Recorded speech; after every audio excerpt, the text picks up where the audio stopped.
This is the Ultrarunning History Podcast. I'm your host, Davey Crockett. Thanks for coming. This is episode 80. It's a birthday celebration.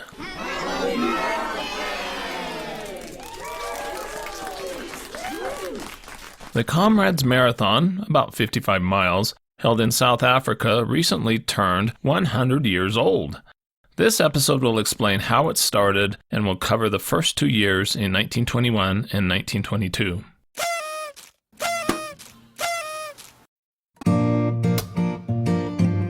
The Comrades Marathon is the world's largest and oldest ultramarathon race that is still held today, with fields that have topped 23,000 runners. 2021 marked the 100th anniversary of the Comrades Marathon, quote, the ultimate human race. Because the pandemic canceled the race for the second year, the anniversary was celebrated on May 24th, 2021, with a 2.2-kilometer 1921 tribute run. The field of 34 invited runners included 21 former winners from South Africa dating back to 1976. Also included were some runners who had completed more than 40 editions of Comrades. Comrades today is one of the most paramount ultrarunning events on the international calendar.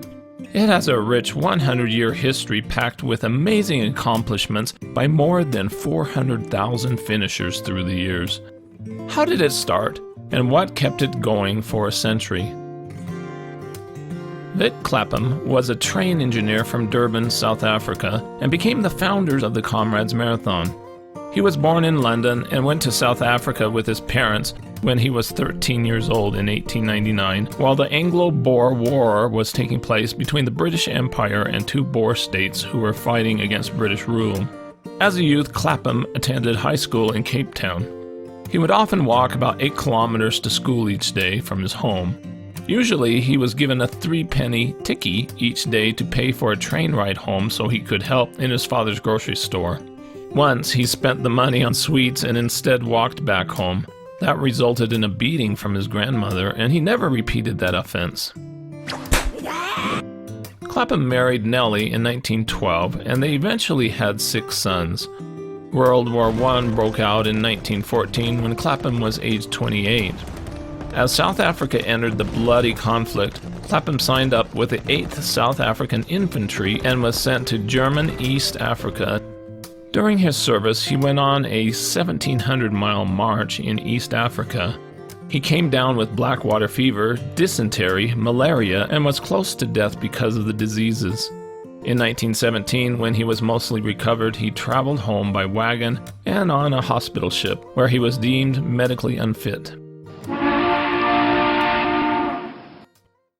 Returning British soldiers formed the League of Comrades of the Great War to represent the rights of veterans of the war.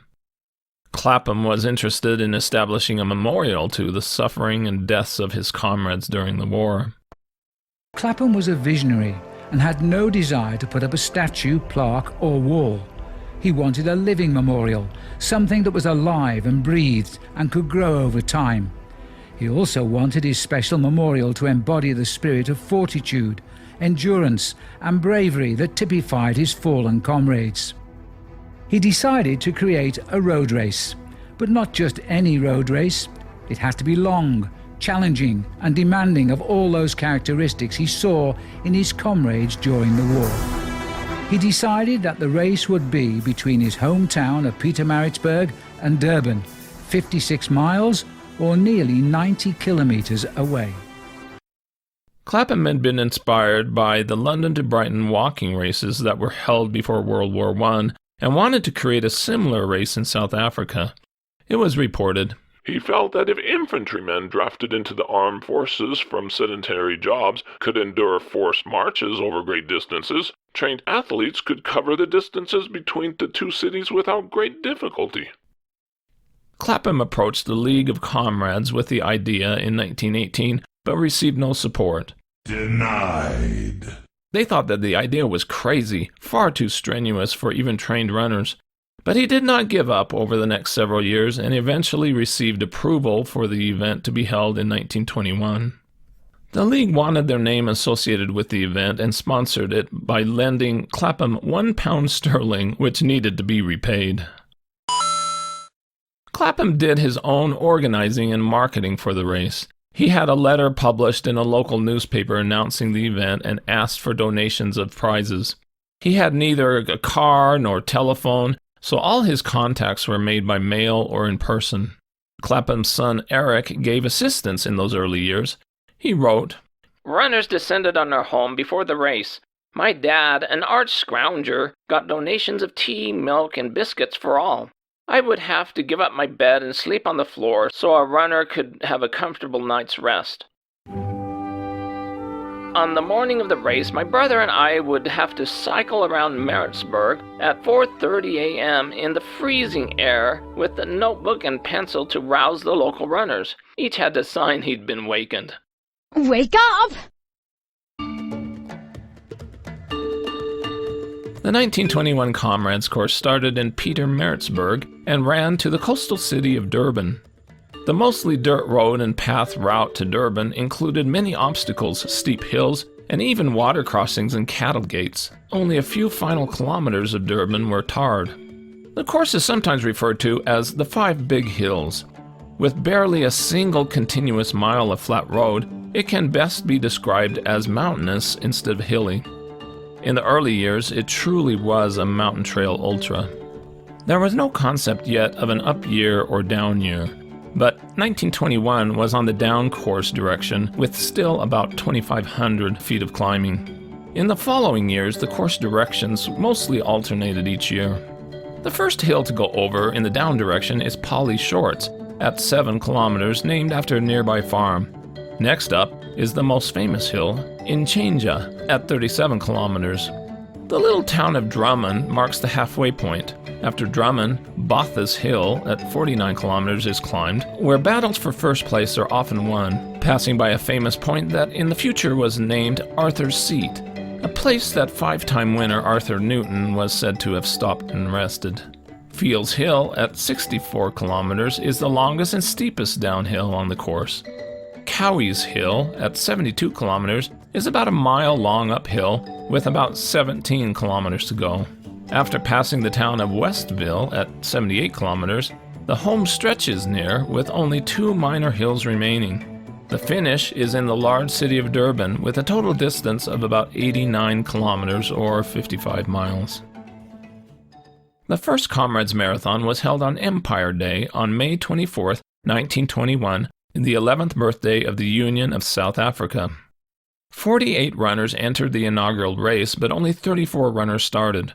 Most of them were former infantrymen. At 7:10 a.m., the mayor of Peter Maritzburg, D. Sanders, started the race with a pistol shot. The first Comrades Marathon took place on Empire Day 1921, when 34 runners set off from Peter Maritzburg City Hall on a journey that would change the face of sport in South Africa forever. Historian John Cameron Dow wrote, "The race in an important sense belongs to the people of Natal. Right from the first race in 1921, the local population have made it their event. Lining the route, they are just as much part of Comrades as the athletes. The interaction between runner and spectator is the very essence of the race."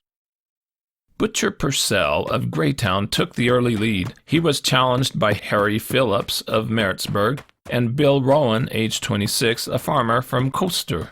Leaving the city, a dusty sand road meandered over the hills and through the valleys all the way to Durban. Purcell, Phillips, and Rowan were still together at Cato Ridge, but by the foot of Inchinja, Purcell had fallen 2 minutes behind. The halfway mark was reached at the sleepy little village of Drummond. Rowan, who had been pacing himself well, went into the lead, followed by a convoy of bicycles, motorcycles, and cars. He maintained and increased his lead over Phillips, who was suffering from a chronic knee injury. With about 18 miles to go, he had built up a 2-mile lead on Phillips. A motorist on the road reported, "Rowan's a marvel. He was running splendidly when I saw him." The Claphams provided some crew support. The runners brought their toiletries and clean clothes in small suitcases. We took these on a truck. which my dad had scrounged, and accompanied the athletes. If we saw a runner sitting on the roadside in pain, we'd massage his muscles with Elderman's liniment.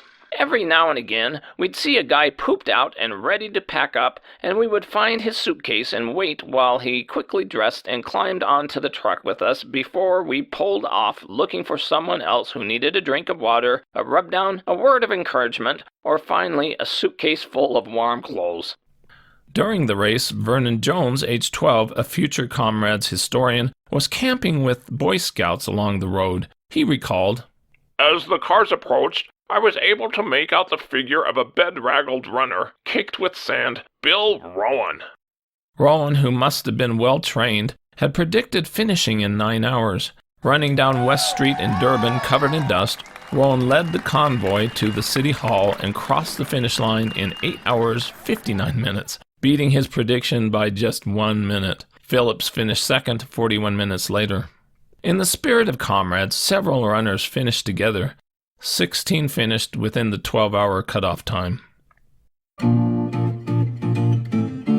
The race received good newspaper press coverage and was noticed by Arthur Newton, age 38. Newton had been born and raised in England. In his early adult years, he joined his brothers who were living in Durban, South Africa. In 1911, Newton became a farmer in South Africa. He struggled, went to serve in World War I, and returned to find out that his farm had been neglected and much of it destroyed by fire. The government did not give him the help that he wanted, and he became convinced that he first needed to become famous. He came up with a bizarre idea. He decided that his route to fame was to become an elite runner. He said, "I took up long-distance running solely with the object of focusing public attention on the treatment to which I had been subjected." He set his sights to win the new Comrades Marathon. In preparing for the 1922 Comrades race, Newton established a serious training program using any literature he could find on the subject.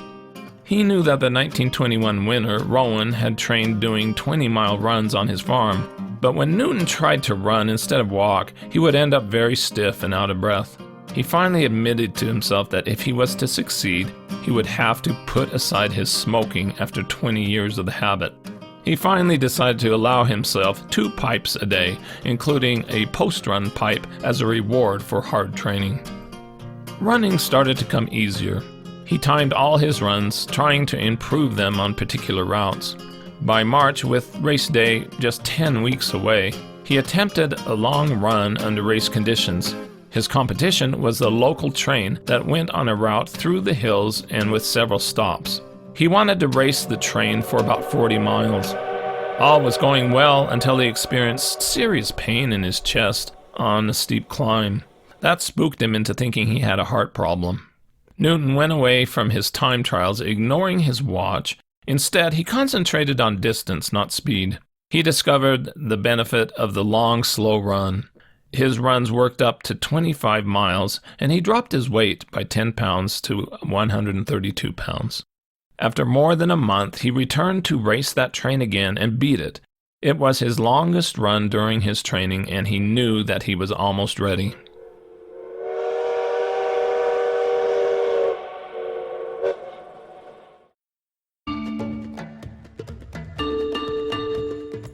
The second Comrades race was held on May 24, 1922.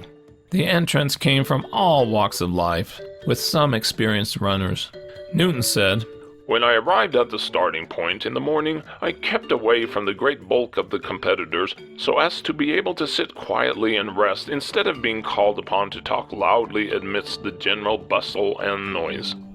There were 89 runners who started at 6 a.m. for the run from Durban to Pietermaritzburg, the up version of the course. They were cheered on by a crowd of about 2,000 people. The mayor of Durban fired the starting pistol, and they were off, followed by helpers in cars, rickshaws, bicycles, and motorbikes. Newton held back his pace and was made fun of by some spectators for being in the back of the pack. But soon he started to move up and pass runners. By 20 miles, he was passing untrained runners who were walking. He was mid-pack by halfway point and still did not worry about the front runners. By mile 30, Newton passed the previous year's runner, Rowan, who went out too fast and was battling cramps. Only 3 other men were ahead. The race director, Clapham, received word that an unknown runner 77 was among the front runners. He said, "There was a scramble for programs to see who this number 77 was. It turned out to be a chap called Newton. All I could say about him was that he was a farmer."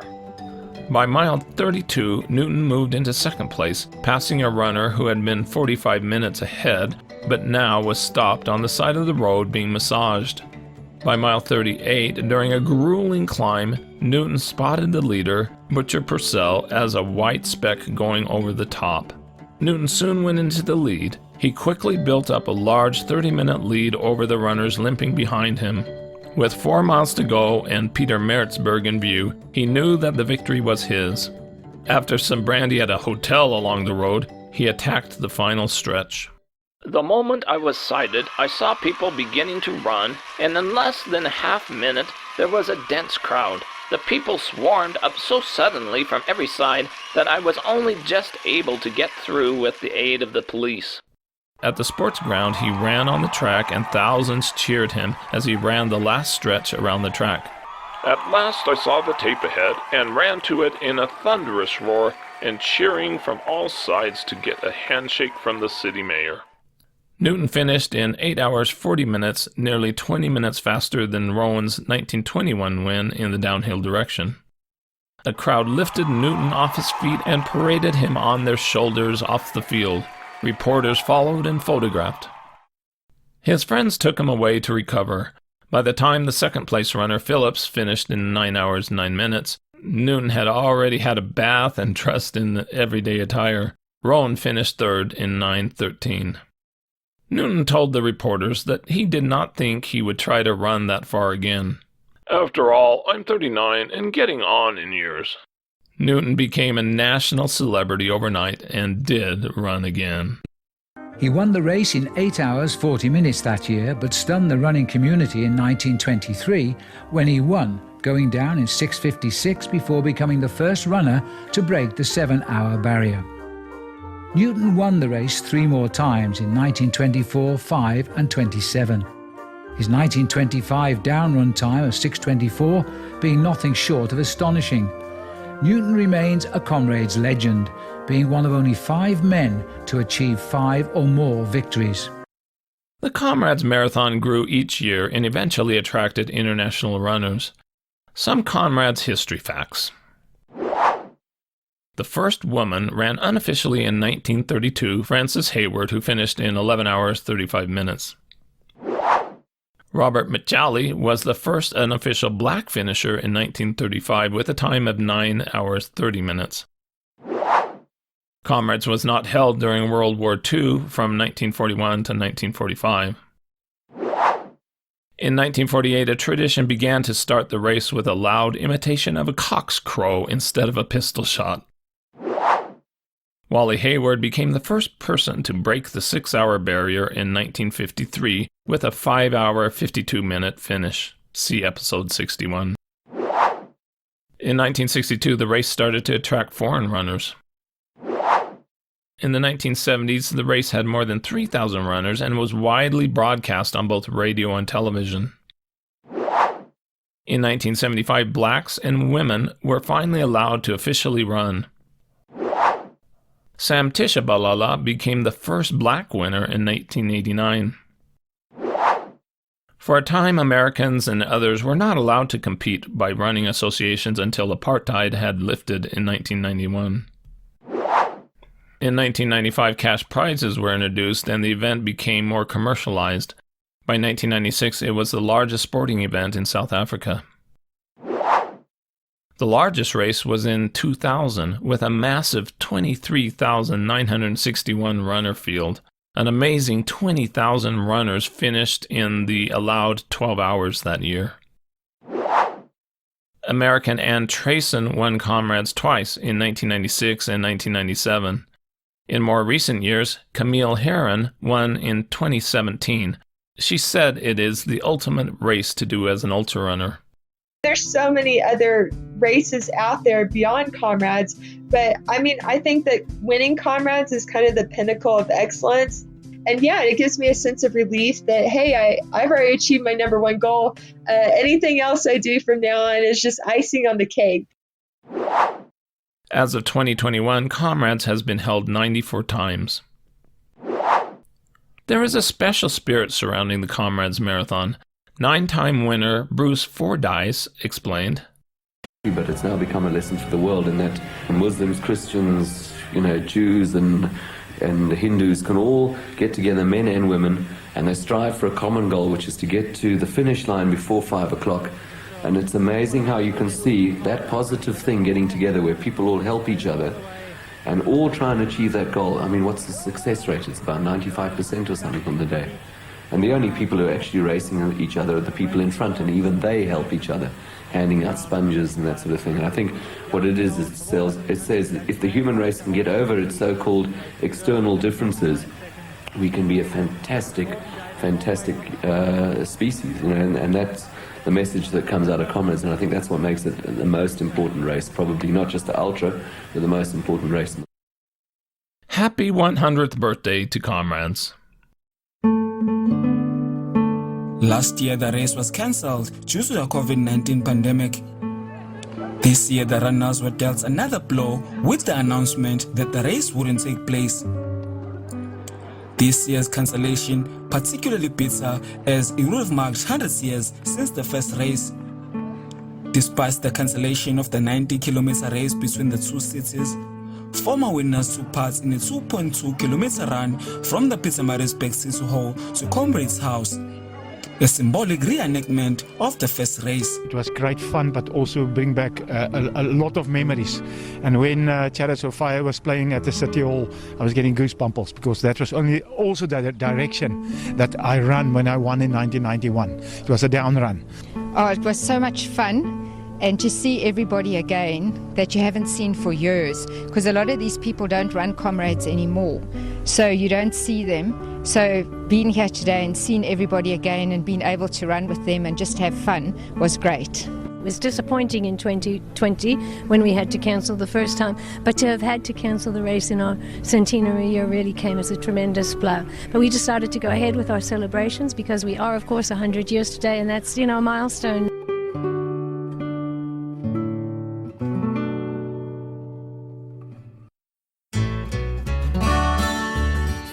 With that, this is Davy Crockett, and this is the Ultrarunning History Podcast. I hope you run fast and far, enjoy life, get outdoors, and most of all, stay safe and don't take unnecessary chances.